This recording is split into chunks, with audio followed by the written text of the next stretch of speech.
The year was 1913.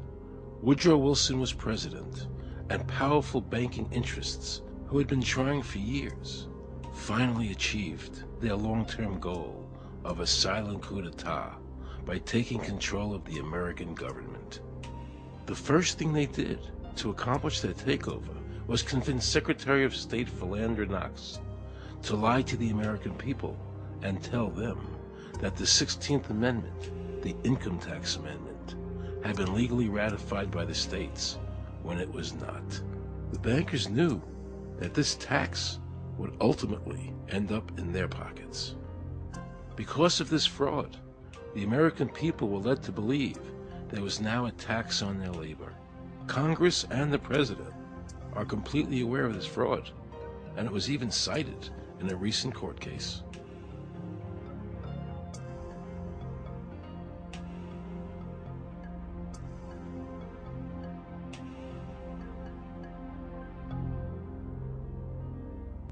That very same year, the bankers committed their second and by far the most diabolical fraud ever perpetrated on the American people by bribing senators to pass the Federal Reserve Act without the required constitutional amendment.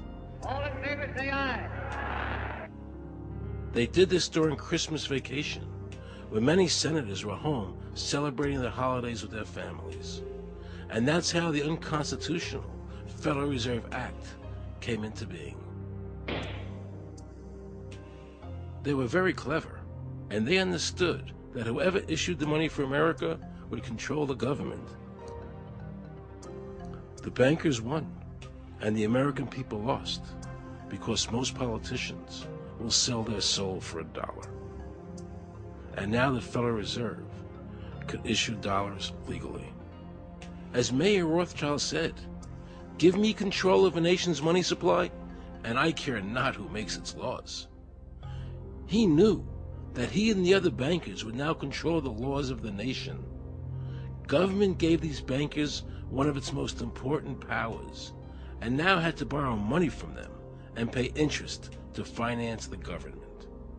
So the American people were forced to lower their standard of living and pay a graduated income tax to the government, just so the government could give these bankers more profits. President Woodrow Wilson, who signed the Federal Reserve Act into law, later said, in regret, "I am a most unhappy man. I have unwittingly ruined my country. A great industrial nation is now controlled by its system of credit. We are no longer a government by free opinion, no longer a government by conviction and the vote of the majority, but a government by the opinion and duress of a small group of dominant men." The Federal Reserve was created by Congress in 1913, and it was entrusted with the power granted originally to the Congress by the U.S. Constitution to coin money and regulate the value thereof.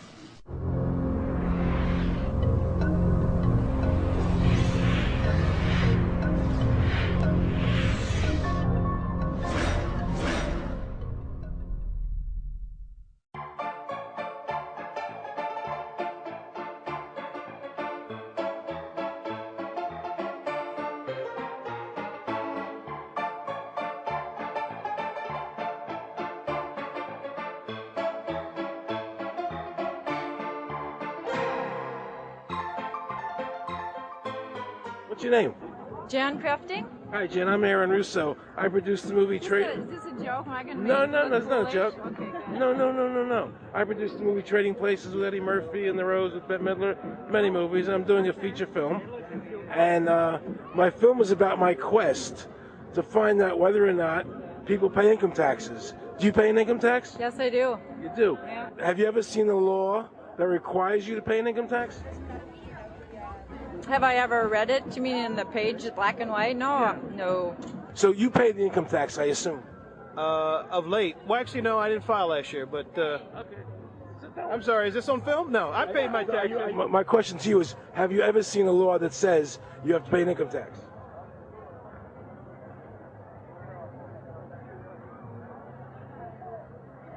The law is that guy that wears that badge and a gun. That's the one that puts you in jail. That's the law. Actually, I can't stand the IRS. They're evil. Do you have any fear of the IRS? Not really, because I'm Canadian. I think it's actually unconstitutional, is what I've heard. Right. But to avoid any hassle, I pay it. If there was known law and I wasn't afraid of them coming and taking me to jail, absolutely, I wouldn't pay taxes. Okay, then no, I wouldn't pay income taxes. It's a no-brainer. You wouldn't pay it. I wouldn't pay it. Why would anybody? Because that's what they tell us we must do, else we're bad Americans. Would you pay it? No. Would you pay it? No. Why would you pay taxes if you're an actor? The income tax is not legal because it would be a direct tax and it is not apportioned as the Constitution demands. If it's against the Constitution, then why are we doing it?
I really expected that, of course there's a law that you can point to in the law book, the code, that requires you to file a tax return. Of course there is.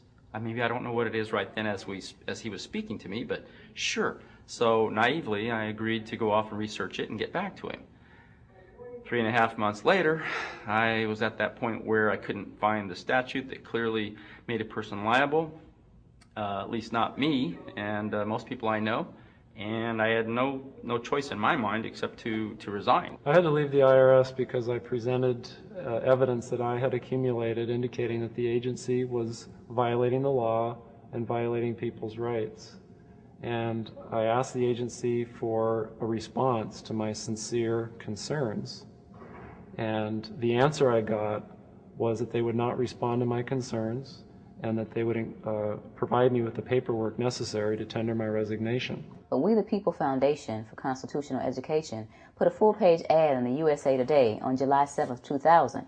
And within the body of that ad was a $50,000 challenge for anyone that could show the law. And to me, $50,000 is a lot of money. So I went after that and did the research based on the fact that I thought, let's put this baby to bed. I'm hearing all these rumors. I'm going to kill 2 birds with 1 stone. I'll answer these people's questions that are asking me, and then I'll win this $50,000. And, based on the research that I did throughout the year 2000 and that I'm still doing, I have not found that law. I've asked Congress, we've asked a lot of people in the IRS commissioners, helpers. They can't answer, because if they answer, the American people are going to know that this whole thing is a fraud. I was surprised to hear these highly trained and decorated IRS agents telling me there was no law requiring American citizens to file a 1040 or to pay an income tax on their labor. I haven't filed an federal income tax return since I left. I have not filed a tax return since 1999. Approximately 67 million people don't file an income tax return. I made a decision to go to Washington so I could attend the We the People Foundation press conference. They were going to serve a class action lawsuit on the IRS, signed by over 3,000 people, because the IRS has refused to show the law that makes Americans liable to file a 1040 or to pay an income tax on their labor. I was very curious as to why the IRS refused to show the law, as it seems such a simple thing to do. Yet I was skeptical about the Foundation's claims. There had to be a law, right? I mean, we've all been told over and over and over again that we had to pay income taxes. No answers, no taxes. No answers, no taxes. No answers, no taxes. Most people believe that the income tax system is legal and that the revenue from the tax is used in the public interest. However, there is a substantial, conclusive body of evidence that proves that our income tax system represents the most pernicious form of tyranny. It is the greatest hoax ever perpetrated by government against the working men and women of America. American citizens, along with the Foundation, have been asking the IRS to specifically provide them with the underlying legal foundation upon which they administer and enforce the personal income tax laws in our country. At the national level, when people would attempt to contact somebody of a much higher authority, say the commissioner, same kind of thing. They would get answers that were in effect non-answers. There are a group of people standing outside today who assert that no law requires you to pay taxes and that you will not answer their petition to the government as to whether they're required to pay taxes. Are they required to pay taxes? I've been paying my taxes ever since I had my first job, and I think it's a fundamental construct of our nation that those of us who expect and demand the services from our government that the government provides, be they the protection of our country through the military, or be they the education of our children, or be they the protection of our environment, that we must pay for those services.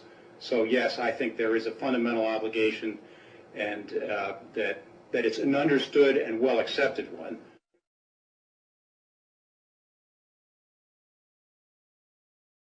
Joe Bannister and I had a meeting in the White House with President Clinton's economic advisor, Jason Furman. He accepted the remonstrance for the president. On June 2nd, I called and spoke with him. His words were, "We have decided that the issue of the legality of the income tax is not a high priority matter for the White House, and we will not be participating in any conference on the subject."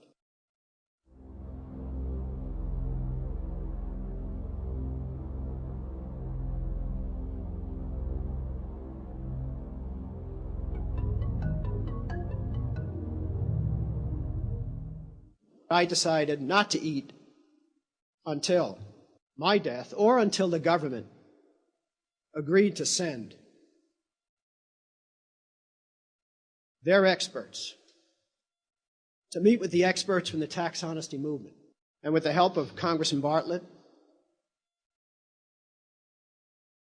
a deal was made. I'm very pleased that through these several trying weeks and now months, that we have secured the agreement of the IRS and the Justice Department, because some of the questions are beyond the purview of IRS, that they will both attend a public symposium where these issues can be formally addressed. Last Thanksgiving, DOJ and IRS notified Congressman Bartlett that they would not participate. Congressman Bartlett then waited until late January. He informed me that he would not be participating. Why do you think you've been able to get away with not paying or filing your income taxes for so long? Well, first of all, I've not gotten away with anything. I'm not hiding from anyone. I'm simply asking the IRS to show me the laws that apparently require me to do these things, and they are suspiciously reticent to answer questions from me. And of course, there are millions of other people, many other organizations who have attempted to get answers. They act very suspiciously when asked to simply sit down at the table with the American people and discuss what their obligations are. Rather than pulling up a chair, they pull out a club. As a matter of fact, David K. Johnston of the New York Times asked Terry Lemons of the IRS, why won't the IRS answer the questions set forth in the petitions from the American people? Mr. Lemon's response was, the government is answering the questions through enforcement actions in the courts. This is a very chilling remark on the government's use of brute force instead of civility and logic. The federal government itself refuses to provide the American people who are coercively being subjected to this extraction of their private property without any underlying legal justification. There is no law that requires the average American worker in the private sector to pay a direct, unapportioned tax on their labor and compensation for services. There is no law. The march will stop in front of the IRS building. They are now going to serve a class action lawsuit on the IRS. Very courageous.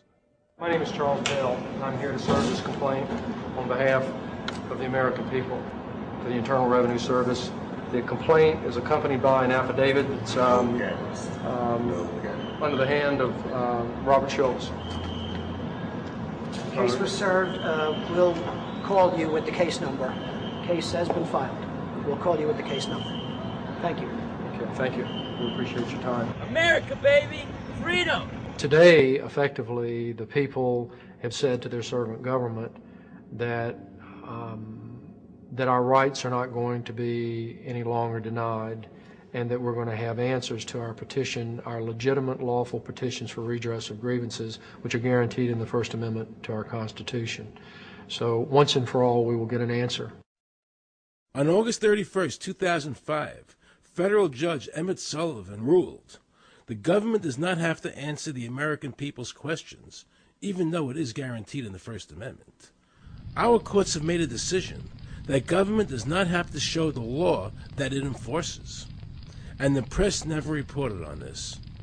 Have we given this judge the authority to overrule the Constitution, the very foundation of American life?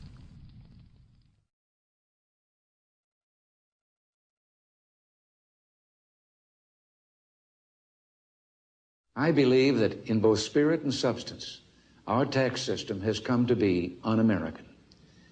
Death and taxes may be inevitable, but unjust taxes are not. The country's taxes must be fixed, and I know what to do with it. If you think you're paying too much now, just wait till I get through with it. Now, Mr. Hanley, I'd like to ask you something. What does the government do with all the money we give them in taxes? When President Reagan was elected, one of the first things that he did was appoint a blue ribbon panel of business people headed by Peter Grace, and is commonly referred to as the Grace Commission. And their job was to research all the various areas of the federal government and make a report. One of the quotes from the Grace Commission is, 100% of what is collected is absorbed solely by interest on the federal debt. All individual income tax revenues are gone before 1 nickel is spent on the services taxpayers expect from government. If we pay the salaries of the congressmen and the senators, we're supporting them, aren't we? Well, yes. Yeah. Well, then why can't we list them as dependents and deduct them?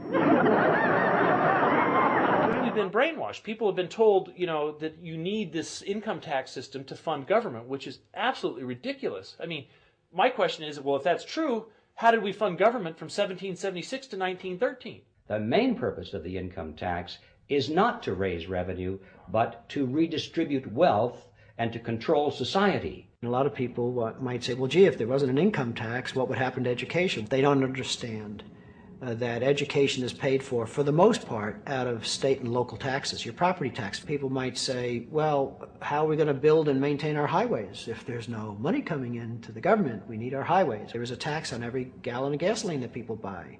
Proceeds from the income tax do not pay for highway construction. The amount of money that we spend on defense is exactly equal to the amount of corporate income tax, which is quite legal and quite constitutional. I think we should not want the income tax for several reasons.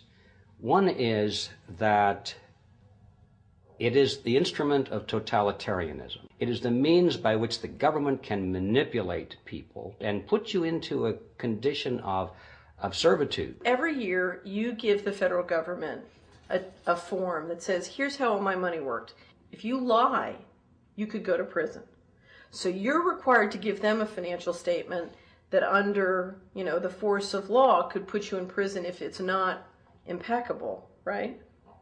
And under the law, they're supposed to do the same. They're supposed to give you back a financial statement that says, here's what we did with your money, except you comply and they don't.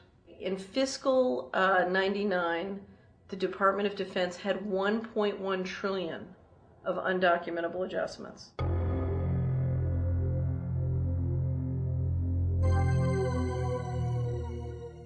The following year, they had 2.3 trillion of undocumentable adjustments.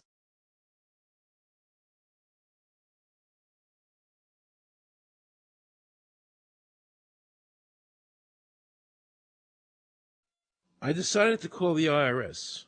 I spoke to Anthony Burke in Media Relations.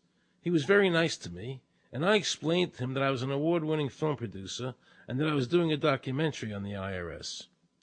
He seemed a bit stunned by this, then explained to me that Commissioner Everson nor anybody else would go on film to discuss the income tax.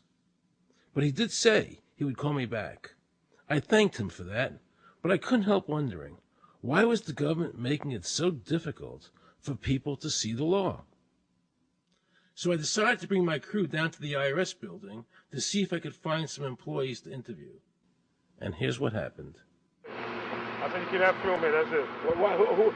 Who are you to tell me I can't film here? What's the law? Just tell me where the law is that says that. Can you show me the law that says I can't film here? Is America a free country? I told him they couldn't film here, and he's asking 9 million questions. I told him that's the federal government law. Hey, I told him he couldn't film here. He's telling me he's a citizen and all that, so... He told me I couldn't film him and saying, where's the law that says I can't film here? And I'm asking another question, sir. Then Homeland Security showed up, because I was such a threat to Washington. You got a driver's license up? Yeah, I do. Put that away for me. After convincing Homeland Security I really wasn't Osama bin Laden, I kept wishing the IRS would allow me to interview somebody. Why wouldn't they show the law? What were they so nervous about? I began to have a frightening thought. What if it was our own government we had to be afraid of?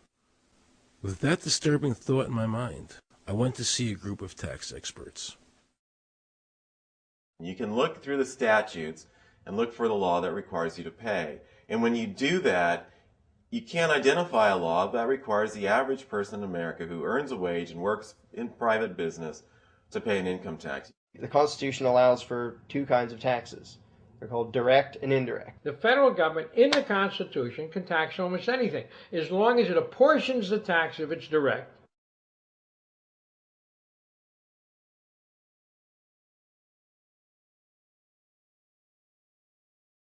The indirect tax is, for example, an excise tax. I can avoid the excise tax on gasoline. I can choose to ride my bicycle.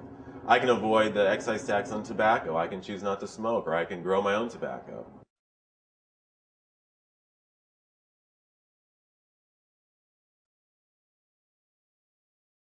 The income tax which is being applied now doesn't meet the criteria of either direct or indirect taxes. The IRS claims that in 1913, the 16th Amendment, the Income Tax Amendment, allowed the government a third form of taxation. What was the Supreme Court's ruling on that? The Supreme Court in the case of Stanton versus Baltic Mining. I mean, what could be clearer than this?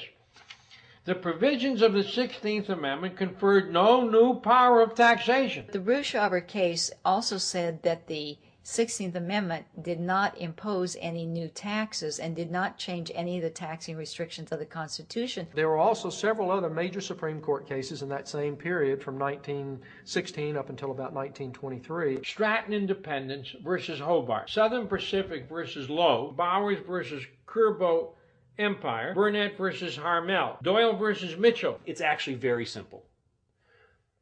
Congress tried to enact an income tax in 1894. The Supreme Court said that's unconstitutional. When the Supreme Court says something is unconstitutional, it's unconstitutional. They tried again in 1913, and the Supreme Court said the 16th Amendment conferred no new power of taxation. So, if they didn't have it then, and they didn't get it, they don't have it.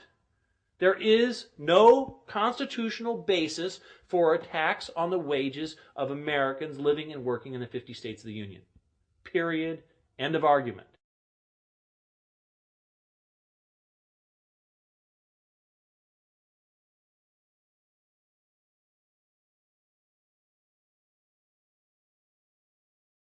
I have a letter here from Daniel Inouye's office out of the United States Senate that says, based on the research performed by the Congressional Research Service, there is no provisions which specifically and unequivocally require an individual to pay an income tax. Period. End of story. There is no law, and to date, nobody has been able to show that there is a law for the average American citizen working day in and day out to pay an income tax. The definition of income in the Constitution was given in the Eisner versus Macomber case, and it turns on gains or profits that are made from some activity. Doyle versus Mitchell, 247 U.S. 179, 1918. Here's what he said. The idea of gain or increase arising from corporate activities. In other words, it doesn't mean wages, it doesn't mean dividends, it doesn't mean alimony. It means a gain or a profit arising from corporate activity.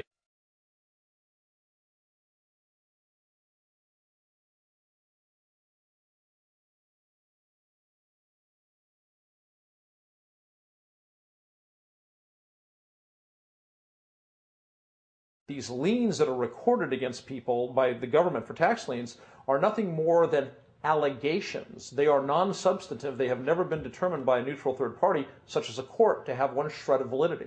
If you ever get a notice of an audit or anything else, the first thing you should do is a Freedom of Information Act request for records that they're using to substantiate or justify the audit. There is nothing in the Internal Revenue Code that creates any such thing as an income tax evasion or crime. There's nothing in the code that allows IRS agents to seize property. The government is involved in judicial blackmail. The government knows that if it legally seizes somebody's property, that person doesn't have the funds and he can't even get a lawyer who can help him. I conducted investigations in the Title 18, the Criminal Code, the U.S. Criminal Code. And in there, the statutes and the regulations are very specific as to what's violating the statute. In the Internal Revenue Code, Title 26, there's nothing specific in there. I mean, even the FBI feared the IRS. You have to understand that an agency which will unlawfully impose a tax that doesn't exist is not going to care. If we, the people, don't know what our rights are, they're not going to tell us. If Americans just learned that the IRS was actually knowingly deceiving them, that would be enough for them to rise up and put a stop to it. This small booklet includes the Constitution of the United States, the Bill of Rights, the Declaration of Independence. This is a document that every citizen should read. It's a document which freed an entire nation. This is the Internal Revenue Code. And this document, and the unlawful application of this document by the Internal Revenue Service has enslaved the nation that this document attempted to free. I was very impressed with the people in the tax honesty movement. They weren't kooks. They were highly intelligent, well-researched, and very genuine. I was wondering why I never heard about all these Supreme Court decisions in the media. So I really wanted the IRS's point of view, because to get the true story, it was imperative I hear both sides. I kept wishing Anthony Burke would call me back. He seemed like an honest man. I then proceeded to call my message machine. Hi, this message is for Aaron Russo. This is Anthony Burke at the Internal Revenue Service. Let me suggest some people that you might want to think about talking to.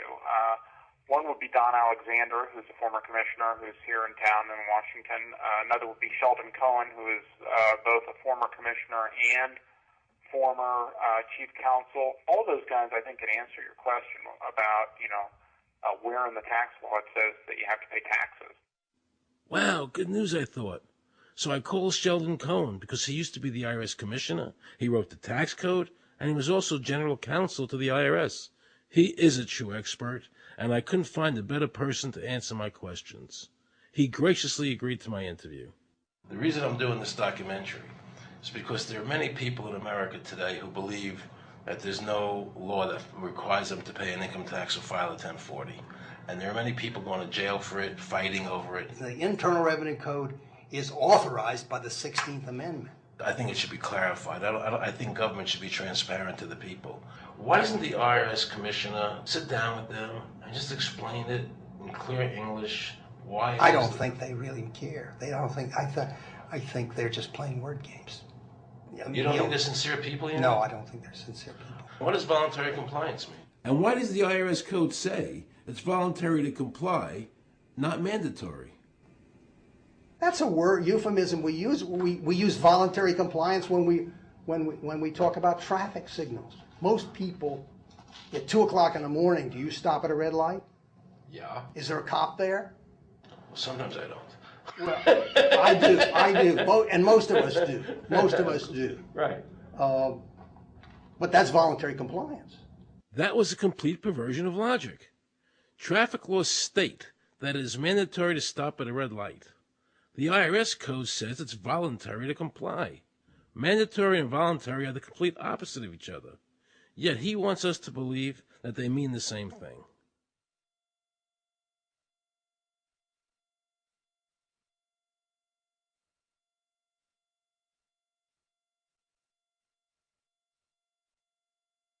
So can the government criminally prosecute somebody of information put on their 1040? Yes. Right, so doesn't that violate the Fifth Amendment? No. But the Fifth Amendment says I don't have to do anything that incriminates myself. Well, it doesn't incriminate you to put your income down. But you said before I could be put in jail for it.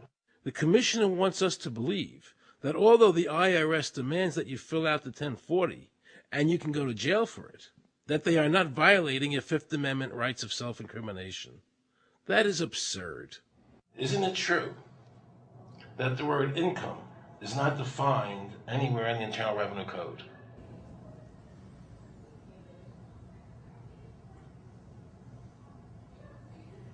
The law says that the government has a right to tax income from any source derived. So, but the word income is not defined in the code. It just says income without a definition of what income is. That's right. Correct? Yeah. But there are many different kinds of taxes. Well, how can an American citizen know what income is if the code doesn't define it? If they're paying an income tax... Because the courts have all defined it. Do you remember what constitutional attorney Edwin Vieira said? The definition of income in the Constitution was given in the Eisner versus Montgomery case, and it turns on gains or profits that are made from some activity. So the Supreme Court has ruled income is not wages, it's not labor, it's gain from corporate activity. I believe that a man's labor is his private property. That's your view, but it's not the law. The Supreme Court's even said your labor is your private property. When I go to work for somebody, it's a trade. It's an even exchange. I do some work, you give me some money.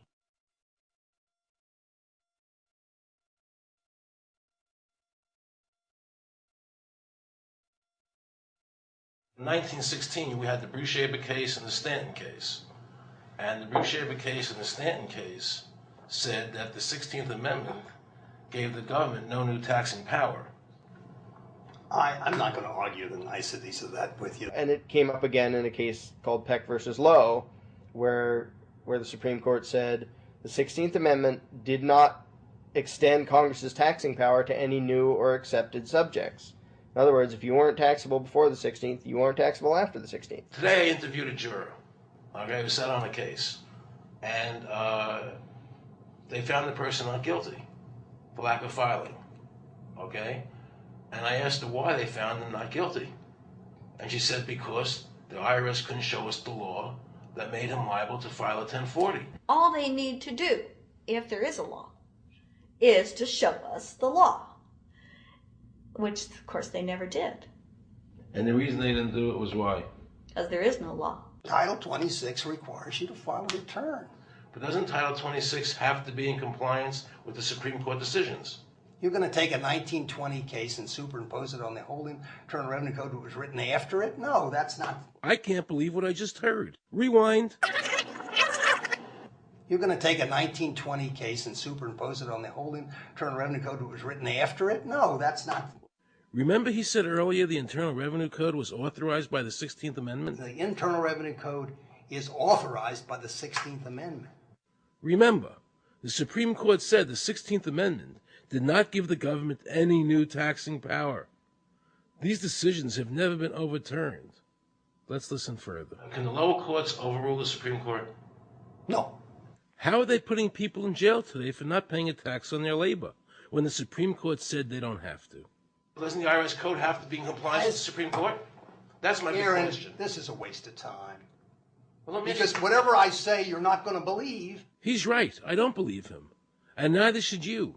He wants us to believe we should obey the IRS code, which is being enforced in violation of the many Supreme Court decisions. If the Supreme Court made a decision... Thank you, Aaron. I think we're finished. I'm sorry, Mr. Cohen, you're doing that. Well, I'm sorry that you constantly re-argue the point. You're liable because the law says that you're liable, and the courts say the law says you're liable, and that's why you're liable. You see, he's talking about the lower courts, who are not in compliance with the Supreme Court, as they have to be. Doesn't the court have to be in compliance with the Supreme Court? The Supreme Court has so held. Where? You caught me unprepared. I'll come back. Well, I don't want to do that. But let me ask you a hypothetical question. No. You're making silly arguments here. Why is the Supreme Court decision a silly argument? Well, because it's inapplicable. That made my heart stop. He just said Supreme Court decisions do not apply to the IRS. That's the behavior you would expect from a totalitarian country, maybe China or Russia or Cuba. Not from America. They're just making up the law as they go along. Now I knew the tax honesty movement was right. The IRS thrives on intimidation and fear, not by law. It's no different than a criminal protection racket, using force to extract your money from you. Then the former IRS commissioner, now working at a prestigious Washington law firm, threatens me. Watch. Aaron, you understand Yiddish. Cornish helfen. For those of you who don't understand Yiddish, that means nothing will help you. Now it all became clear.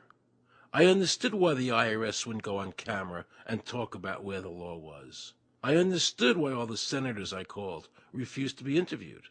There is no law. And now you know what our political leaders and the courts have known for decades and have tried to cover up. The United States Constitution strictly forbids a direct, unapportioned tax on the wages and salaries of American citizens. The United States Supreme Court has consistently ruled that the income tax is a tax on profits and gains, not on labor and wages. On behalf of the American people, I challenge the IRS to show me a statute that allows a direct, unapportioned tax on the wages and labor of the American people. And if I'm wrong, I will give my most humble apologies to the IRS. If the IRS is wrong, and there is no law, then every person who's been jailed should be let out of jail immediately, and any assets seized should be returned to their rightful owners. If this is a nation of laws and a free country, then the IRS should show the law to the American people. I felt an overwhelming need to understand why juries were finding innocent people guilty of not filing a tax return when there was no law requiring them to do so. So I went to talk to Marcy Brooks, a juror who used her common sense and did not allow the judge to railroad the jury into a guilty verdict.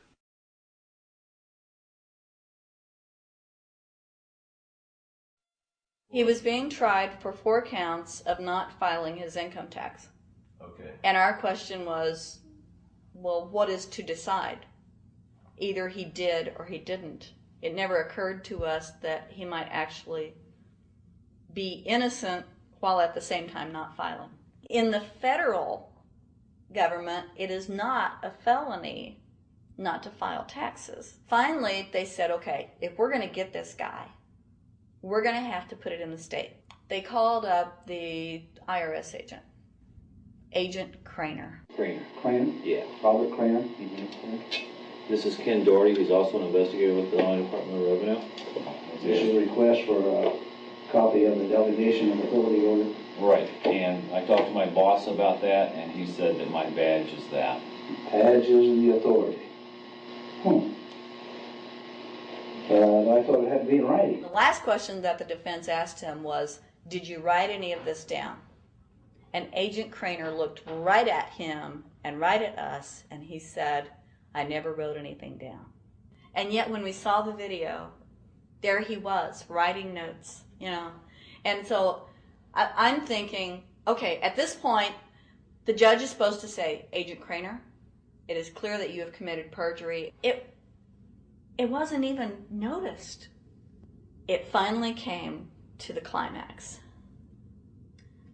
Mr. Harrell looked right at the prosecutor, and he said, I will tell you the same thing I have told over and over again to government officials.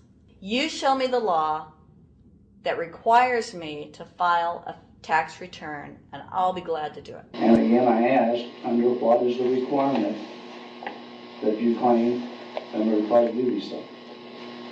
And the requirement under the regulations is what section? My question to you is, what particular act are we discussing here that I am liable to do these things that you claim I'm liable to do? Your exact question would be again? Okay, what is the section that what? But I guess I'm still not understanding your question, Mr. Harrell. Well, you must be familiar with what that you have the police powers to enforce. Yes. The prosecutor absolutely ignored him. And he started slandering Mr. Harrell. Just started attacking his character. They're calling us tax cheats, they're calling us fanatics, they're calling us weirdos. I don't care what you call me, but I have one question. Where is the law? Show me the law. They can't let this turn into a rational debate, because if they do, they lose it. So they have to insult people and say it's frivolous. We felt like that there was an overall arrogance and that they were railroading Mr. Harrell and wanting us to participate. Judge Coogan, he looked right at us and he said, I will instruct the jury according to the law. We were sent to deliberation. The judge promised us that he would give us the law. And we looked and we looked and it was not there. We wrote a note to the judge asking for a copy of the law. 10 minutes later, we get a note back. You have everything you need. But there was no law. And he had promised us. At that point, I felt betrayed. I felt like this man promised us the law, and that's what this whole thing is about, the law. We request it, and he still denies us the law. And the reason they didn't do it was why? Because there is no law. Remember, we're talking about the Illinois state law here, okay, which is a law in Illinois. So we got out that law, and we read it several times, and I said, okay, wait, you know, because they kept saying, but this is a law in Illinois. And I said, look at the beginning of it. It says, anyone required to file a federal income tax return is required to file an Illinois tax return. I said, if it is true that he's not required to file a federal return, then that nullifies the Illinois law. Two people, they kept saying, but he's going to get by with it. And I said, what is he getting by with but his rights? If there is no law, he's not breaking a law. He's just standing on his rights. Are we going to deny him that? That's when this one juror sat back and kind of rolled his eyes and he said, you mean we don't have to pay taxes?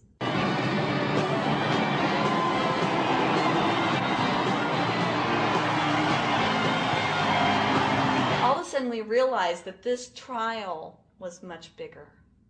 And the ramifications of this trial were going to be so broad if it actually got out. I mean, it's like we had just discovered this great government secret. And so when we came out for the delivering of the verdict, the judge was, I'm sure, even at this point, I'm sure he still thought we would give a guilty verdict. And the reason I say that is because of the look on his face when the first not guilty was read. His face just turned white. I mean, it's like, I don't believe this. The second time, you could hear people out in the audience, just in the courtroom, just going, wow, and the judge is just getting red in the face. I mean, he was just livid. And the judge got up and left. I sat there and I thought, this truly is a victory for the people. And I have never felt more patriotic. And I knew that we had done the right thing. I looked at that man, Mr. Harrell, and I thought, the system might not work all the time, but this time, for that man, it did. In November 2004, the government arrested former IRS criminal investigator Joe Bannister. They charged him with fraud for telling the American people the truth about the income tax laws. The jury obviously agreed with Joe. Well, it just showed Mr. Bannister to be honest and straightforward and working within the law. Vernice Kuglin, a Federal Express pilot, claimed there was no law requiring Americans to file an income tax. She also won in court. 24 people were criminally charged by the IRS because they claimed there was no law requiring them to file an income tax return. The fact is, neither the judge nor the prosecutor nor the IRS could bring that statute in there because it's not in the books. The jury came back with an acquittal for everyone. When the matter is put to the test, which means in terms of court and enforcement action, there is a 100% success rate in shooting down these arguments. The mafia has a code and they follow it, and it's a code of honor. But the IRS has no code of honor.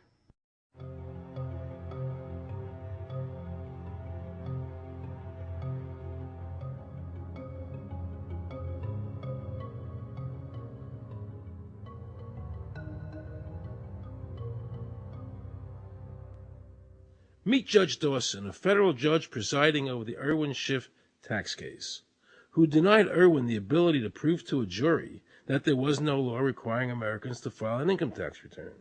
He denied Irwin the right to prove to a jury there was no law by stating, "I will not allow the law in my courtroom."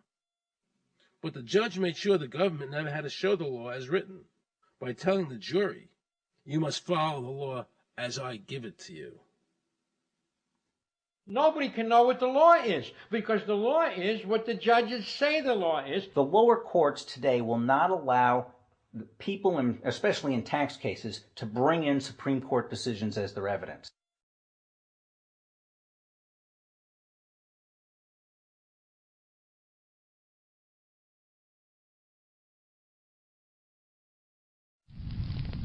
Here we have a federal judge railroading an American citizen by saying Supreme Court decisions are irrelevant. And again, nothing from the press defending our freedoms.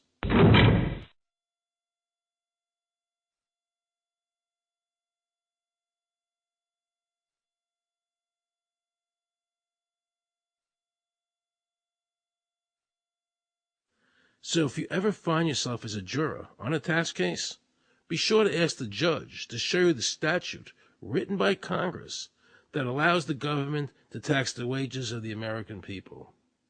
If the judge can't show you the law, then how can you possibly, in good conscience, convict someone and destroy their life?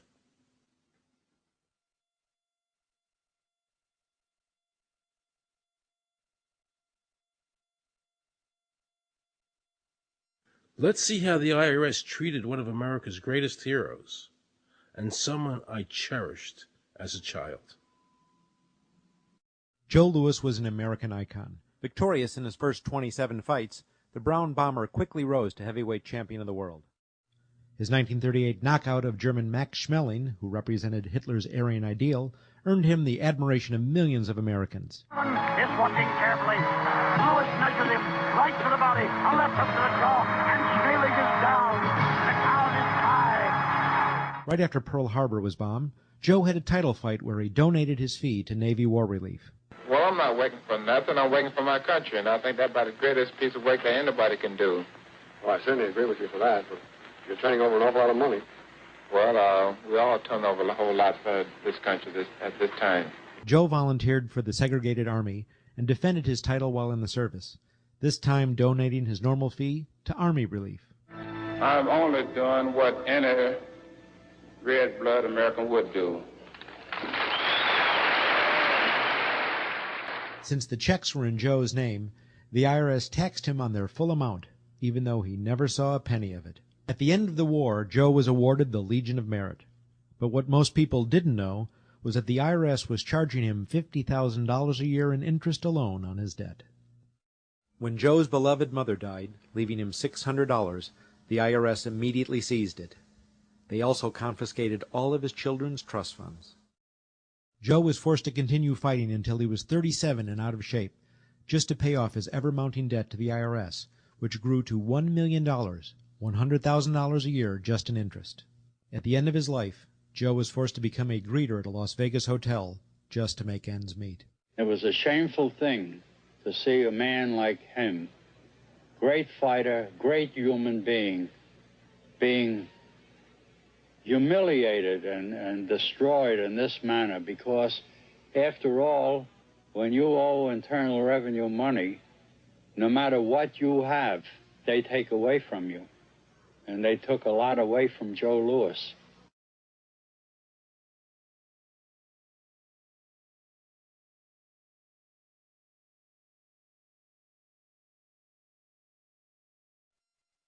I made a decision to drive to Virginia Beach from Washington because I had heard stories about two law-abiding families who had been brutalized by the IRS.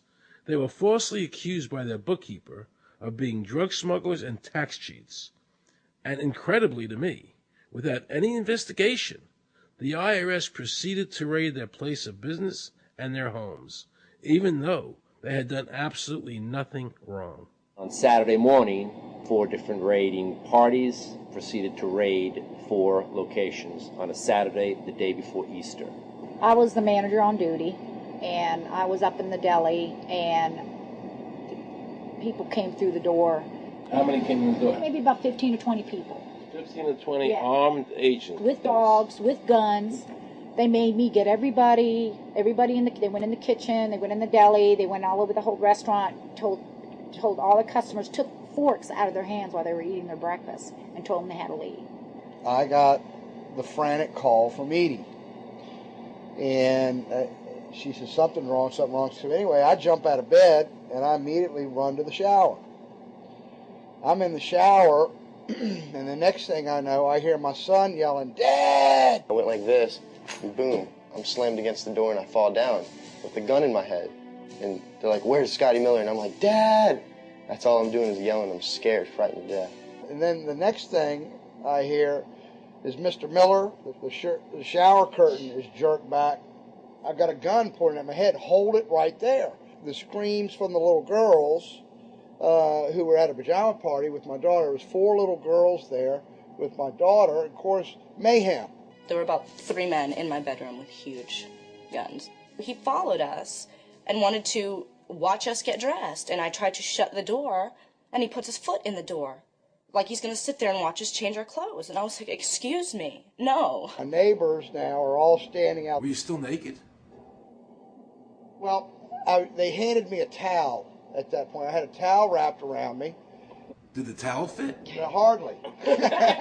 Hardly. At this point, they were talking about weapons, and, I mean, it's crazy. I mean, they're looking everywhere, going through all my drawers.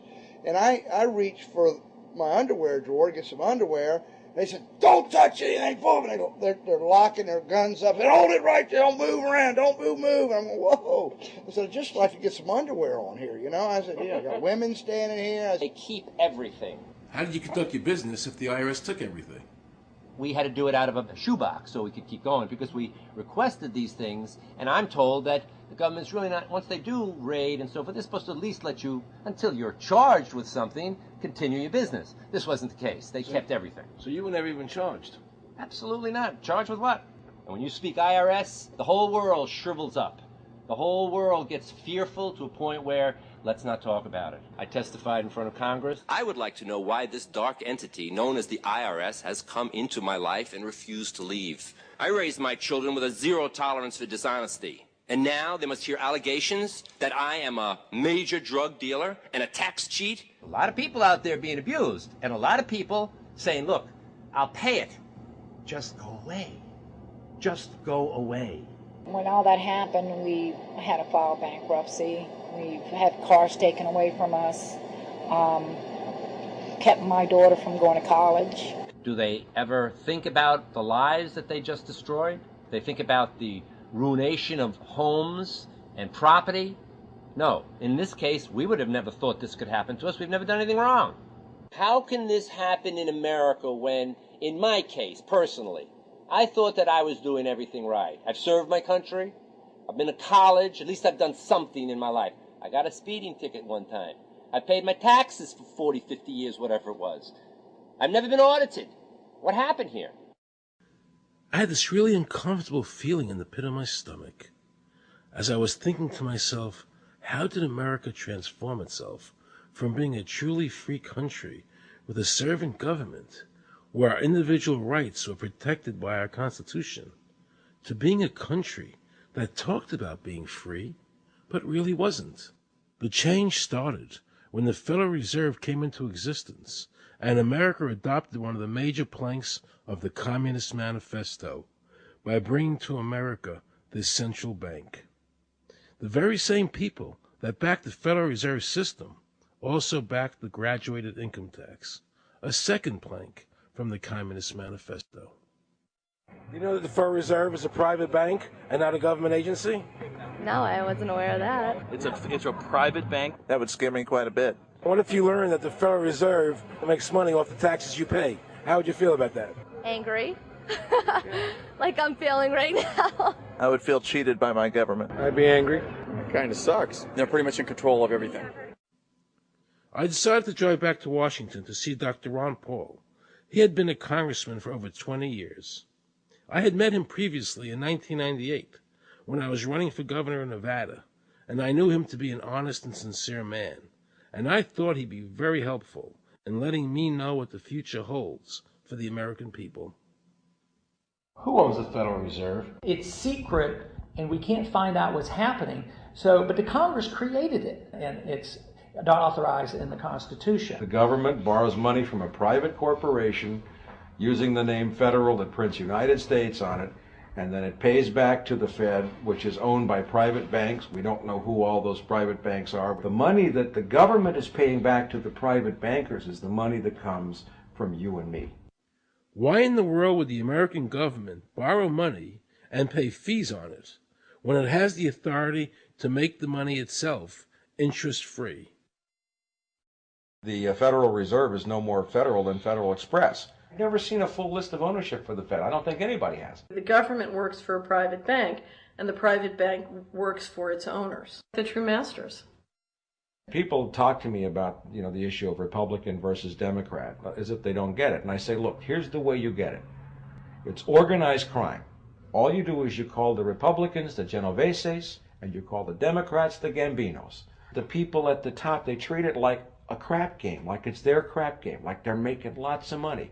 Occasionally, somebody at the table shoots each other, but the moment anything threatens their crap game, they all unite to protect it. They're both controlled by the same financial, economic, and corporate interests. Once the banks get into the picture and they form a partnership with the government gives them the legal power now to create bank-issued money backed by the coercive power of government to require everybody to accept that bank money. In the course of the last century, they have converted this nation from a nation of independent freeholders to a nation of employees. And they're just one step away from being serfs. Most people spend the great bulk of their money for taxes, interest, and inflation. And all of that money goes to these two groups that comprise the cartel and their partner, the federal government. It's not a coincidence. So if Congress used its legal authority to shut down the Federal Reserve System, the American people would be much better off. government should create, issue, and circulate all the currency. Creating and issuing money is the supreme prerogative of government and its greatest creative opportunity.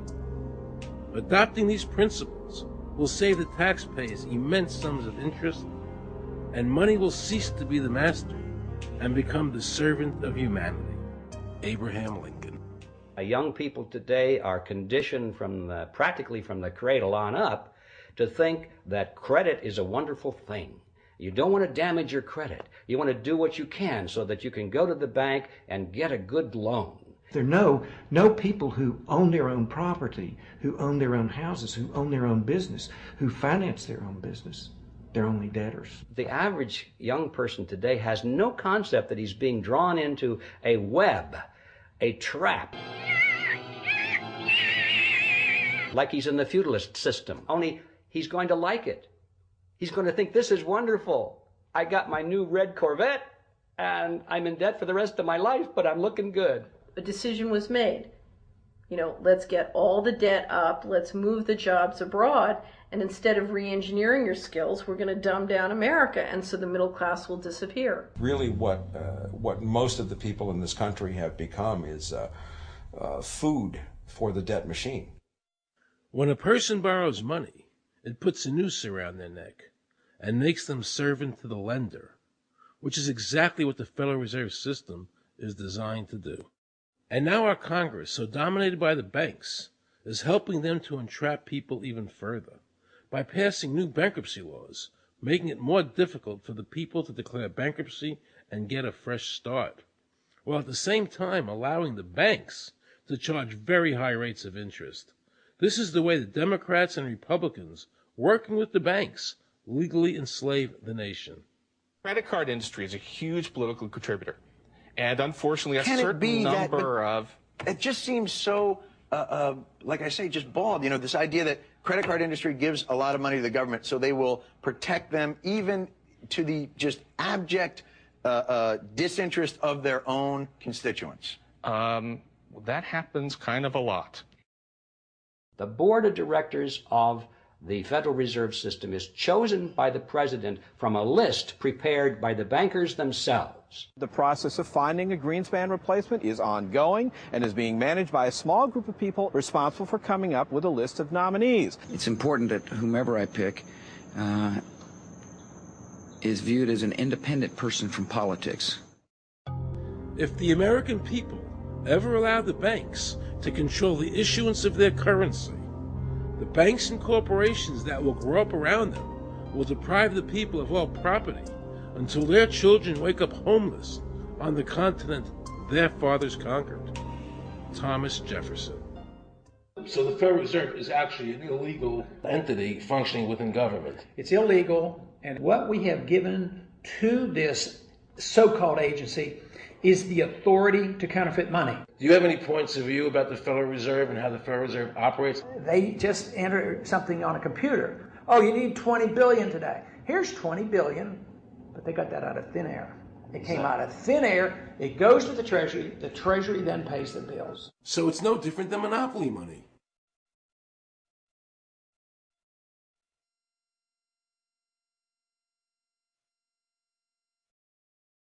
The cost of living is so high today because the Federal Reserve and the federal government have destroyed the purchasing power of the dollar.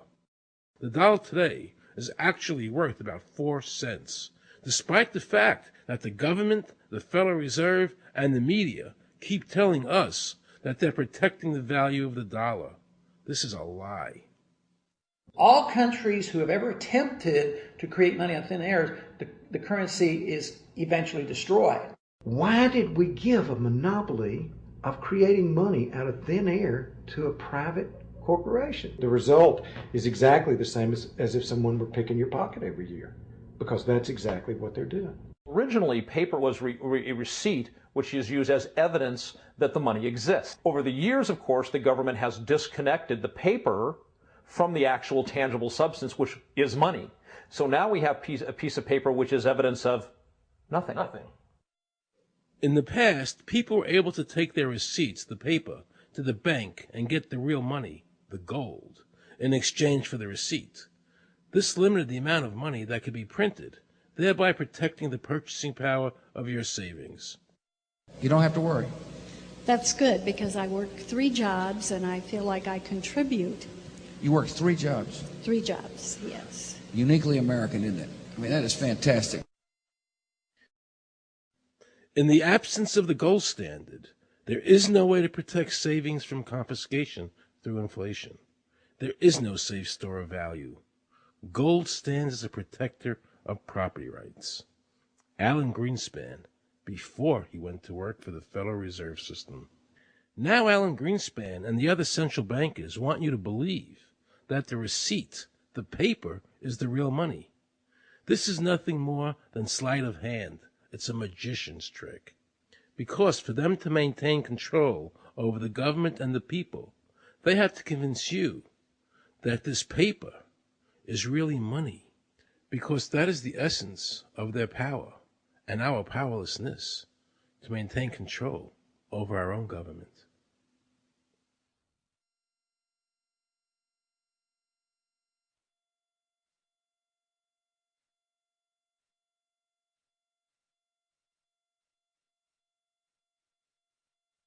What happened to the gold in Fort Knox? Nobody really knows. When I served on the Gold Commission, I asked them to really, do another audit. I remember it was 15-2 that said we don't need to audit the gold. It's supposed to be the American people's gold, and so we would like an accounting to tell the American people what is there. I've been told that the Federal Reserve has taken control of the gold as collateral for the dollars they print. They list gold on their balance sheet. How could the Federal Reserve, this private bank, list gold on their balance sheet? They claim they're holding that for the Treasury.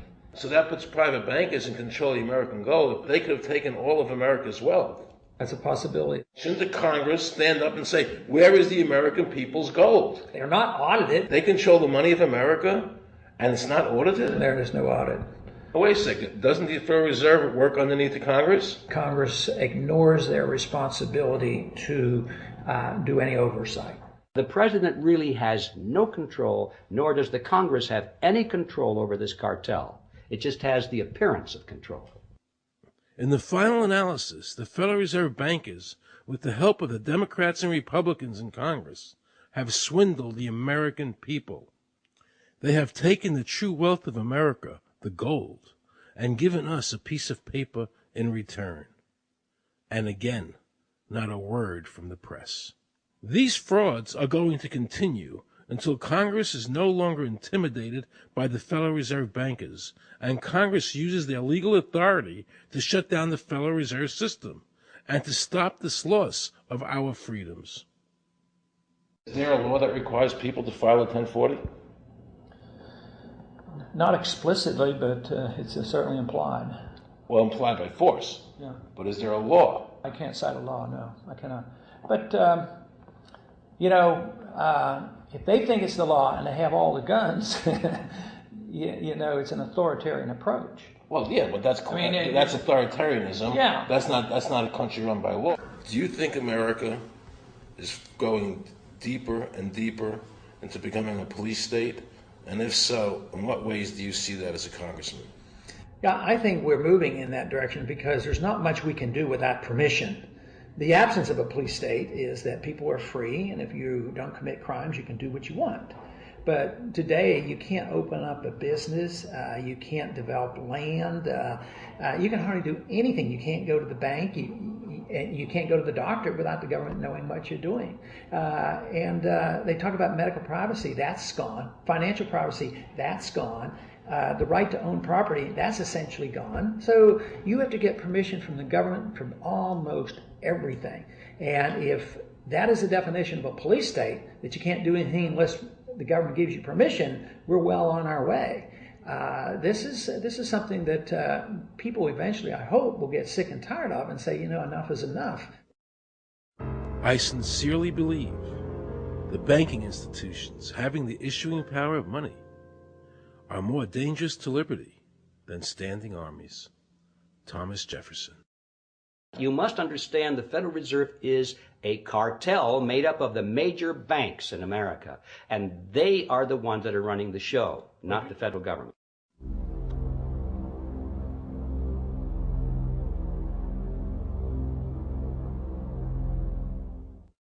the powers that be behind the system, the financial interests, are able to exercise a disproportionate amount of influence on not only the economic structure of the country, but the political structure.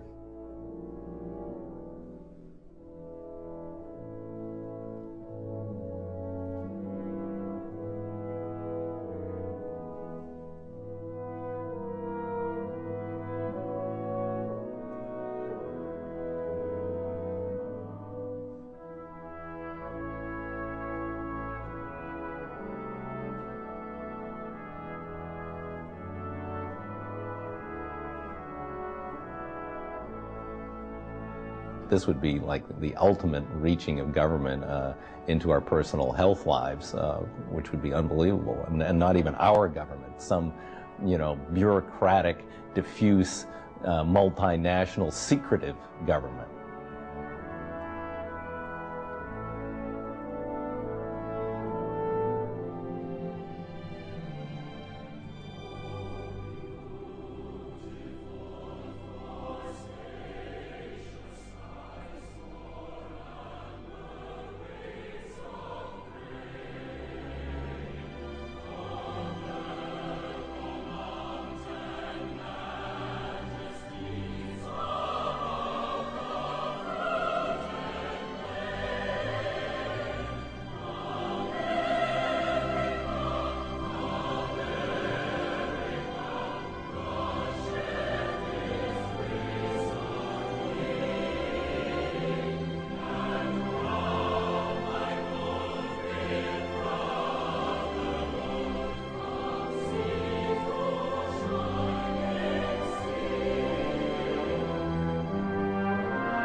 Assure the American people that, one, I've got the authority to do this. American people expect us to protect them and protect their civil liberties. I'm going to do that. Preserve, protect, and defend the Constitution of the United States. The Constitution of the United States. So help me God. So help me God. So help me God.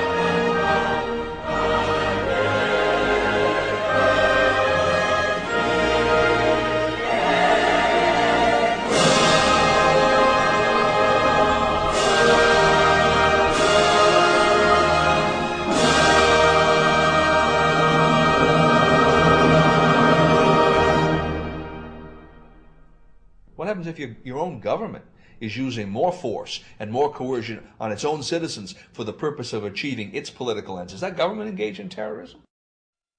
Now let's watch the government add insult to injury to the people of New Orleans. No one will be able to be armed. We will take all weapons. That happened today in this wealthy neighborhood where homeowners had armed themselves to protect their mansions. Residents were handcuffed on the ground. In the end, police took their weapons but let them stay in their homes. Wasn't that kind and generous of the government to allow people to stay in their own homes? How thoughtful. Of course, they couldn't defend themselves from looters. For many of the police and guard troops, it is an uncomfortable job to do this in an American city. You never expect to do this in your own country. Walking up and down these streets, you don't want to think about the stuff that you're going to have to do. We are losing our right to property. The government is getting more pretext to seize it, using the power to confiscate it with eminent domain. The asset forfeiture laws have proliferated. It's easier for the prosecutors to come in and make an accusation against you and confiscate your property even though they have no evidence that you've done anything wrong. Guilt or innocence doesn't really matter that much because it's very convenient for the government. Unfortunately, what is being sold to the American people today as Americanism, if you peel off the label, you find so much similarity to what we were fighting against when we were fighting communism and Nazism and fascism. The government's now putting a national ID card together and they want checkpoints. We will be carrying our papers, and they have recommended there'll be checkpoints throughout the country. Isn't that what Nazi Germany did that everybody in America was against? Papers, please. May I see your papers? May we see your papers? I don't think I have them on me. In that case, we'll have to ask you to come along. Wait, it's possible that, yes. Here we are. These papers expired 3 weeks ago. You'll have to come along. Halt!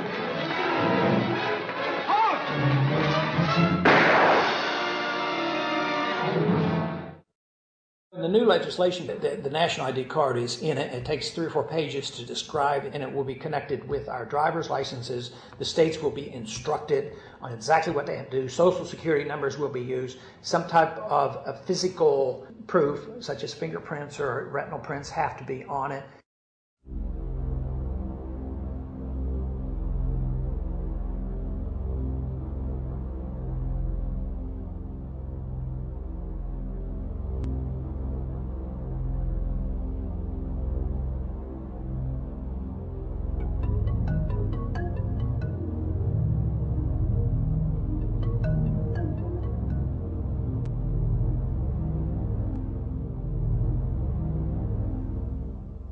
It is time to wake up, America.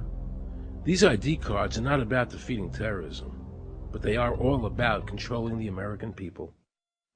I arranged an interview with Catherine Albrecht, a leading authority on the RFID chip. Her book entitled Spy Chips is the definitive book on this subject.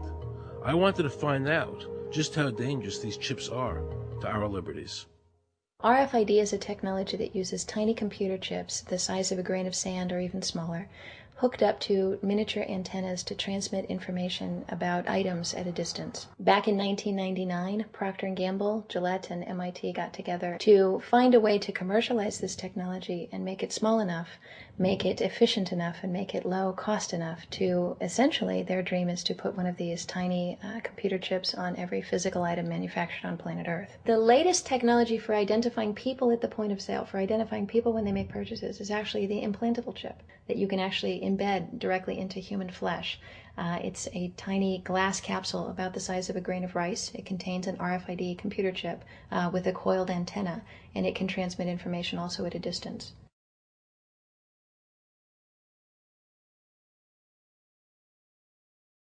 Can a microscopic tag be implanted in a person's body to track his every movement? There's actual discussion about that. You will rule on that, mark my words, before your tenure is over. Homeland Security folks, the Department of Defense, and others have expressed an interest in being able to more closely monitor the U.S. populace. And one way to do that, of course, would be being able to determine who buys what and where they take those things.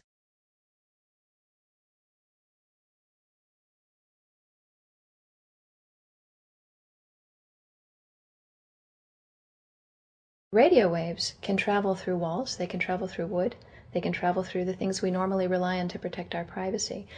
For example, your purse, your backpack, your pocket, anything you're wearing or carrying. Kraft Philadelphia cream cheese has been tagged with RFID and sold to consumers, as have Mach 3 razor products and other Gillette razor products, without the knowledge of the consumer. One of the tiny chips could actually even be the dot on the letter I on the back of the fine print on a package that you purchased. They were talking about having reader devices in every airport, on every bus, on every train, on every port, on every dock. One of the most worrisome applications of RFID are proposals to put them into cash, meaning that you would be able to track every banknote, where it had been, who it had been issued to, and create, in essence, an audit trail. That would essentially take away the anonymity of cash that we now enjoy today. The ATM machine itself, as the money came through the roller device, would be reading each number, and they would know who you are because, of course, you identify yourself at the bank before you take money out. And down the road, when you go to pay at a major retailer, it would also be possible for them, as they're putting the money into the cash drawer, to simply feed it through a little reader device. It would go in, it would tag that number and transfer possession from Aaron Russo, say, to Walmart. Once everything you do is tied down to a single number and there is no longer the ability to pay with cash, then all it takes to render you a non-citizen is to simply turn that chip off. You will no longer be able to really participate in any function in society, including buy food. So through the implementation of the Federal Reserve System, the American citizen has gone from being a private individual who had real money, gold, in his possession that was private, to a citizen who has no privacy because all money is now being digitized. They can deduct whatever amount of money they want out of your digits whenever they want. They can trace you whenever they want. You'll be at their mercy. God forbid we allow this to happen in America. This is absolutely Orwellian. I mean, it's talking about Big Brother looking over your shoulder at absolutely everything you do, every purchase you make, every place you go, every company you interact with. All of that would be reported back potentially to the government.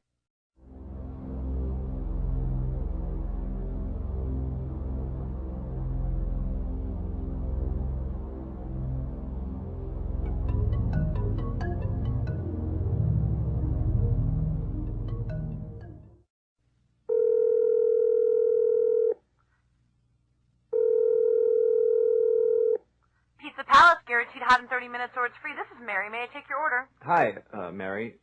Yes, I'd like to order. Is this Mr. Kelly? Yes. Thank you for calling again, sir. I show your national identification number is 610-204-999-8-45-54610. Is that correct? Yes. Thank you, Mr. Kelly. I see you live at 736 Montrose Court, but you're calling from your cell phone. Are you at home? I'm just leaving work, but I'm... Oh, we can deliver to Bob's Auto Supply. That's at 175 Lincoln Avenue, yes? No, I'm on my way home. How do you know all this stuff? We just got wired into the system, sir. Oh, well, I'd like to order a couple of your double meat special pizzas. Sure thing. There'll be a new $20 charge for those, sir. What do you mean? Sir, the system shows me that your medical records indicate that you have high blood pressure and extremely high cholesterol. Luckily, we have a new agreement with your national health care provider that allows us to sell you double meat pies as long as you agree to waive all future claims of liability. What? Do you agree, sir? You can sign the form when we deliver, but there is a charge for processing. The total is $67 even. $67?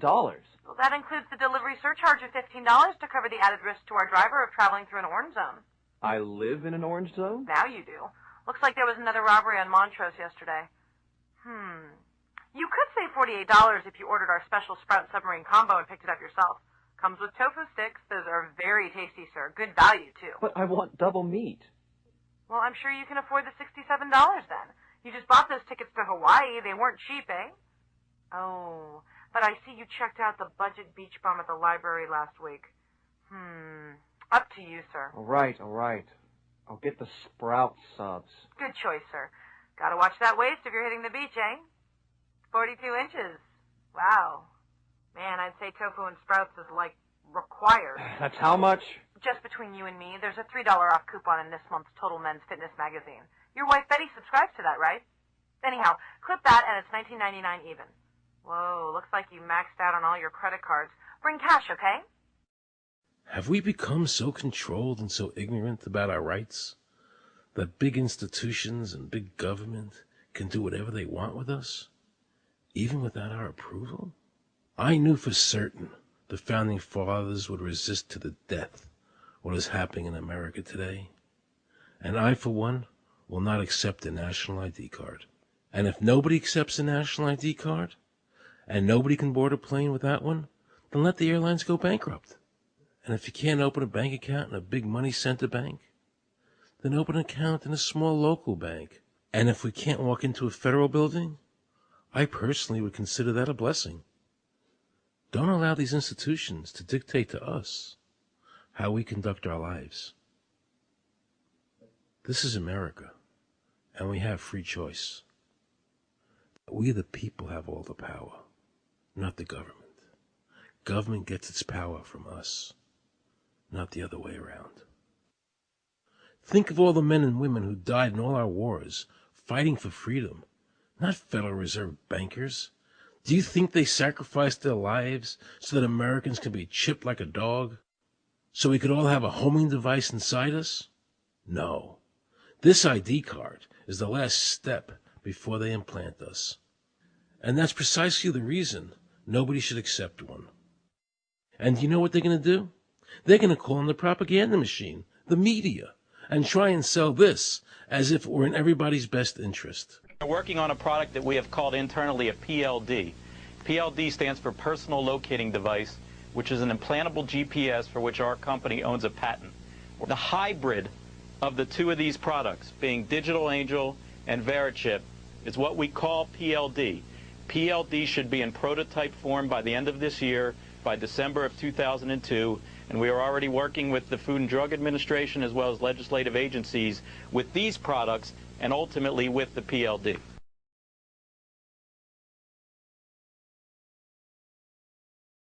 We have a Florida family who are really pioneers in a brave new world. They have volunteered to be the first ever to have microchip identification devices implanted into their body. After 9/11, I was really concerned with the security of my family. I wouldn't mind having something planted permanently in my arm that would identify me. Talk about identification papers. Watch what happens to a woman in Florida whose license was suspended. Get out of the car or I'm going to tase you. The next street off the Secret.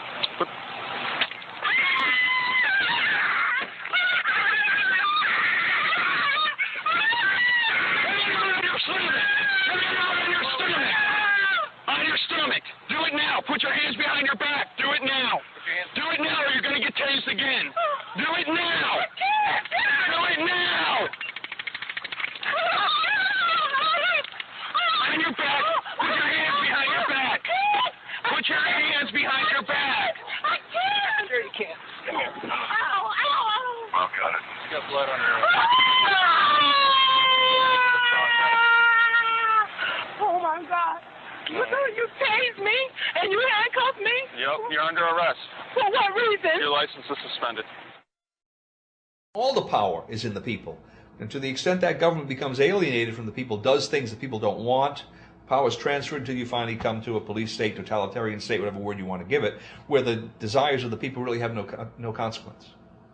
They go out and they vote. Doesn't make any difference which candidate they elect. I'm a programmer. I work for NASA, work for ExxonMobil, work for Florida Department of Transportation. Mr. Curtis, are there programs that can be used to secretly fix elections? Yes.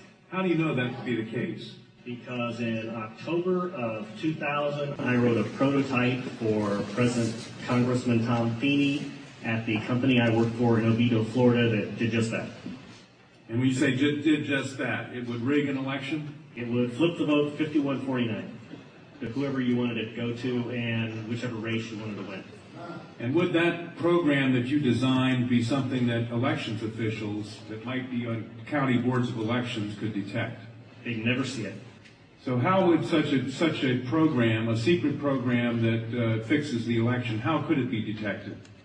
You would have to view it either in the source code or you'd have to have a receipt and then count the hard paper against the actual vote total. Other than that, you won't see it.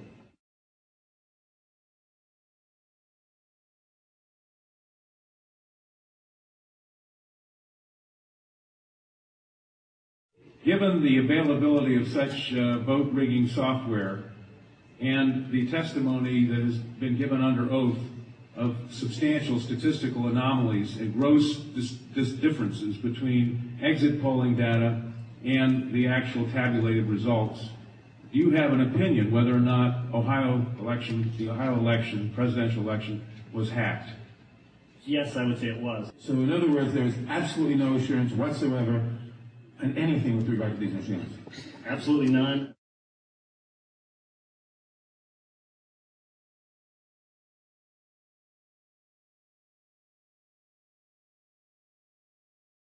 Anybody who trusts electronic voting machines should have their head examined.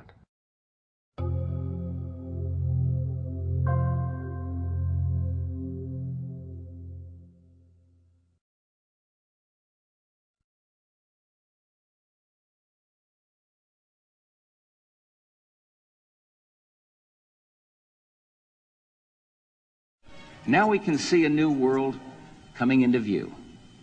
A world in which there is the very real prospect of a new world order.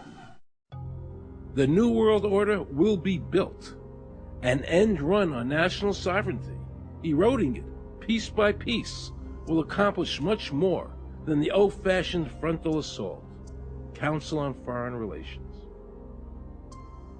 We shall have world government, whether or not we like it. The only question is, whether world government will be achieved by conquest or consent. Paul Warburg, Counsel on Foreign Relations and architect of the Federal Reserve System. There's a group that get together internationally and they sort of play God with our money. You think that's part of what George Bush said was the one world order? They can't have a new world order only with a world police, military. Right. I think the financial system ultimately is even more important than the guns. The central bankers of the world are working together to create a one world government, a global police state as sinister as anything George Orwell ever wrote about, where every person on the planet Earth will have an RFID chip implanted, where the bankers and the governments can monitor every transaction you make. A chip in everybody would be the universal monetary system par excellence, because there'd be no escape from it, and you'd be totally under the control of those who issue the electronic impulses in that chip. Their strategies are being accomplished through the World Trade Organization, the International Monetary Fund, and the Bank for International Settlements, which is the central bank for all the central banks of the world. Most people don't have a clue that these unelected private bankers actually control the governments of the world. They have financed and profited from every war since World War I without concern for humanity. The war in Iraq is an attempt by the Federal Reserve and their partner, the Bank of England, to control the Middle East and to make it a part of the New World Order. To defend the New World Order, U.S. soldiers will have to kill and die. Arthur Schlesinger, Counselor on Foreign Relations. Military men are just dumb, stupid animals to be used as pawns in foreign policy. Henry Kissinger, Counsel on Foreign Relations. Now let's listen to this quote by Robert Reich, a member of President Clinton's cabinet and one of his most trusted advisors. The dirty little secret is that both houses of Congress are irrelevant. America's domestic policy is now being run by Alan Greenspan and the Federal Reserve. America's foreign policy is now being run by the International Monetary Fund. When the president decides to go to war, he no longer needs a declaration of war from Congress. Dr. Carol Quigley, professor from Georgetown University, who was also President Clinton's mentor, said in his book, Tragedy and Hope, the powers of financial capitalism had a far-reaching aim, nothing less than to create a world system of financial control in private hands, able to dominate the political system of each country and the economy of the world as a whole. And then President Clinton's Deputy Secretary of State, Strobe Talbot, said, in the next century, nations as we know it will be obsolete. All states will recognize a single global authority. All these supposed free trade agreements, NAFTA, GATT, CAFTA, are truly nothing more than the governments of the world and the central banks working together to create a one-world government. They are not free trade. These treaties are government-managed trade, and they are destroying the American worker. Through these treaties, the bankers are actually beginning to control the laws of the world. The fact is that this relationship between the bankers, the government, and the huge multinational corporations is the very reason why the government no longer enforces its immigration laws.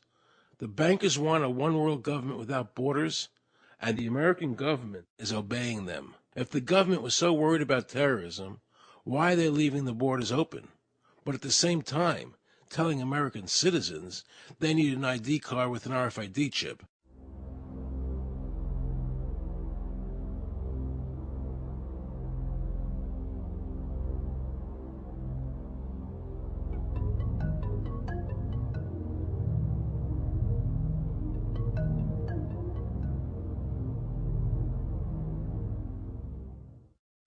The Bush administration's open borders policy and its decision to ignore the enforcement of this country's immigration laws is part of a broader agenda. President Bush signed a formal agreement that will end the United States as we know it, and he took the step without approval from either the U.S. Congress or the people of the United States. Bill Tucker reports. The Security and Prosperity Partnership of North America sounds benign, hardly like a policy that critics call NAFTA on steroids. It's a deal that few have even heard of. It's being done again by very few people at the very top on behalf of the investment class, but the working class of people, political officials across our country, from communities, from cities and so forth, they don't know anything about this. Yet it was agreed to by Mexico's President Fox, Canada's Prime Minister Martin, and President Bush in 2005. Administration officials counter their critics by saying everything about SPP is on the White House website. And they say the partnership is not a treaty, but more of an outline of priorities between the United States, Mexico, and Canada. Still, some wonder why there haven't been public discussions about the goals being pursued.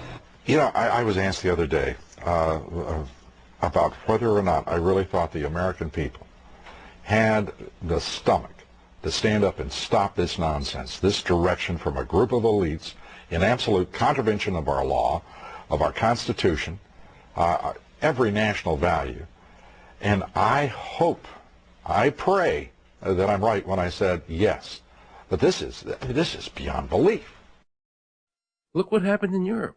The people that voted down the European Constitution wanting each country to stay sovereign. Yet the private central bankers are pushing the governments forward to make this Constitution happen, even though the people voted against it and clearly do not want a world government nor one European government.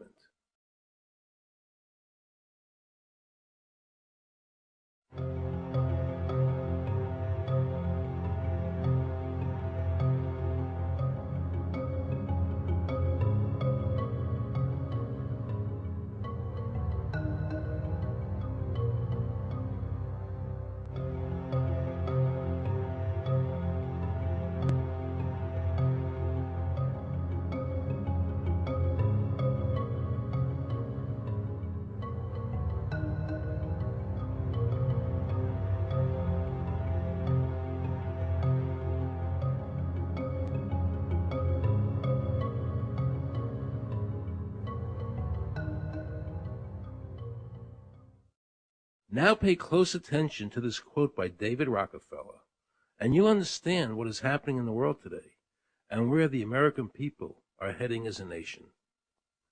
We are grateful to the Washington Post, the New York Times, Time Magazine, and other great publications whose directors have attended our meetings and respected their promises of discretion for almost 40 years. It would have been impossible for us to develop our plan for the world if we had been subjected to the lights of publicity during those years. But now, the world is more sophisticated and prepared to march towards a world government. The supranational sovereignty of an intellectual elite and world bankers is surely preferable to the national autodetermination practiced in past centuries. David Rockefeller, a member of the Council on Foreign Relations, actually believes that we would be better off if he and his bank of friends ran the world.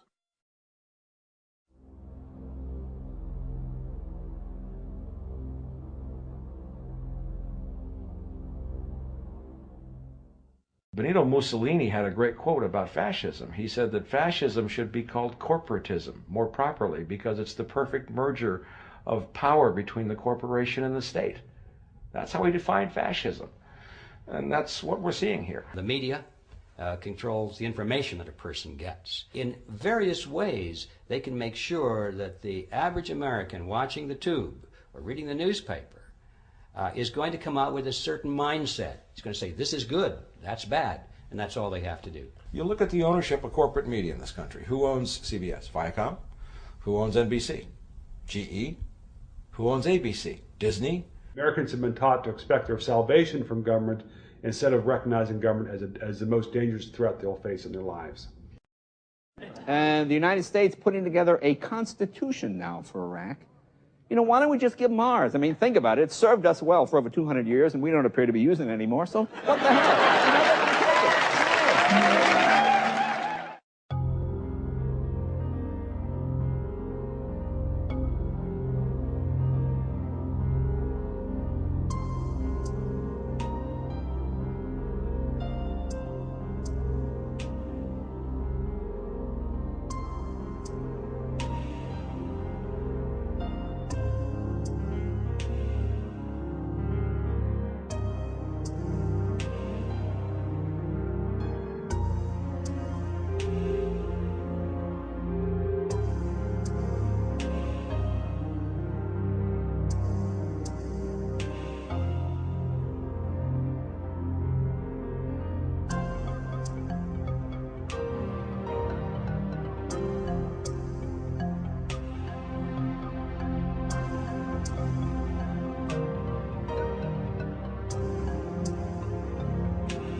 like the old idea where you could do what you thought you could do and what you wanted to do as long as you didn't hurt other people.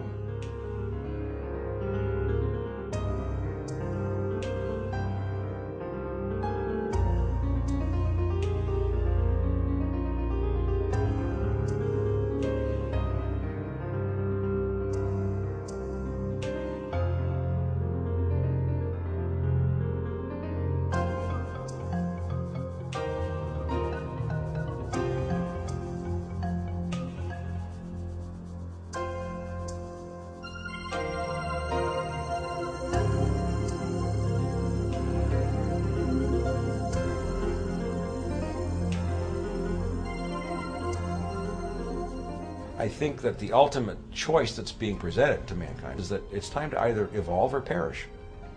Grow up or die. Become adults. Act like adults. Take some responsibility.